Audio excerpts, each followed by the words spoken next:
సరే జ్ఞానం ఉందా మీకు? అందరికి జ్ఞానం ఉంటుంది, ప్రపంచంలో ప్రతి మనిషికి జ్ఞానం ఉంటుంది. ఒక మహిళ కూర్చొని నీ పెళ్ళానికి బికినీ వేస్తావా అంటే మీరు ఏం సమాధానం ఇచ్చారు? ఎవరు? ఎవరైనా ఇప్పుడు మీరు వీడియోలలో కూర్చున్నారు, ఇప్పుడు కూర్చున్నప్పుడు నీ పెళ్ళానికి బికినీ వేయరా అన్నప్పుడు మీ సమాధానం ఏముండే? ఆమె మాట తీరు, కొంతమంది మాట తీరు అలా ఉంటుందండి. కొంతమంది అందుకే ఇల్లిటరేట్స్ అనే పదం ఉపయోగించడం జరిగింది. కాదండి, లిటరేట్స్ ఇల్లిటరేట్స్ కుటుంబ బంధాలు అనకూడదు. అట్లా కుటుంబంలో ఎవరన్నా అంటే మనం రెచ్చిపోయి మాట్లాడతాం, మీరు సిగ్గులు ఎక్కడ కూర్చున్నారు. ఖచ్చితంగా ఆమె చెప్పడం జరిగింది, ఖచ్చితంగా కూడా ఆమె చెప్పడం జరిగింది.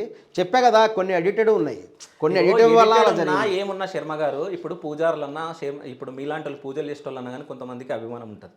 ఓపెన్గా చెప్తున్నా. ఓకే, అంటే ఇప్పుడు నీ పిల్లని బికినీ అంటే మీకు కోపం రాలేదా, బాధ అనిపించలేదా?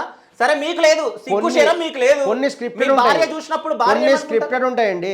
ఓకే చూడండి, ఒక మాట చెప్తున్నాను, కొన్ని స్క్రిప్టెడ్ ఉంటాయి. ఎవరో చెప్తే ఇప్పుడు ఒకళ్ళు మంచోళ్ళు అని చెప్తే మంచోళ్ళు అయిపోరు, చెడు అని చెప్తే చెడు అయిపోరు. ఇప్పుడు కొన్ని సందర్భాల్లో సంజయ్ రెడ్డి గారికి ఏమైంది, ఆకాశం వైపు చూసి ఉమ్మేయకూడదు అనే సామెత ఆమెకు గుర్తు రావాలి. ఆకాశం వైపు మేము కొన్ని నమ్ముతాం, ఆకాశం వైపు చూసి ఉమ్మేస్తే ఏమవుతుంది, అది వచ్చి మళ్ళీ వాళ్ళ మీద పడుతుంది.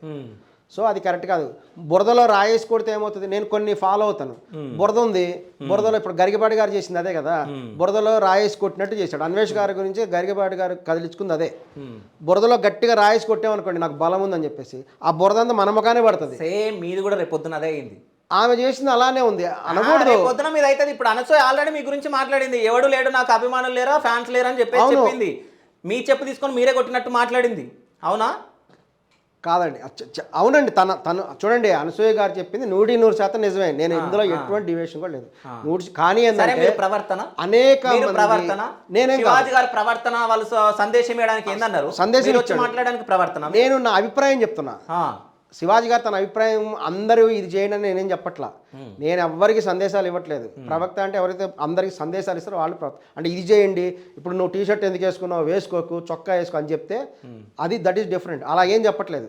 మీకు కంఫర్టబుల్ డ్రెస్ మీరు వేసుకున్నారు, నాకు కంఫర్టబుల్ డ్రెస్ నేను వేసుకున్నాను. సో అది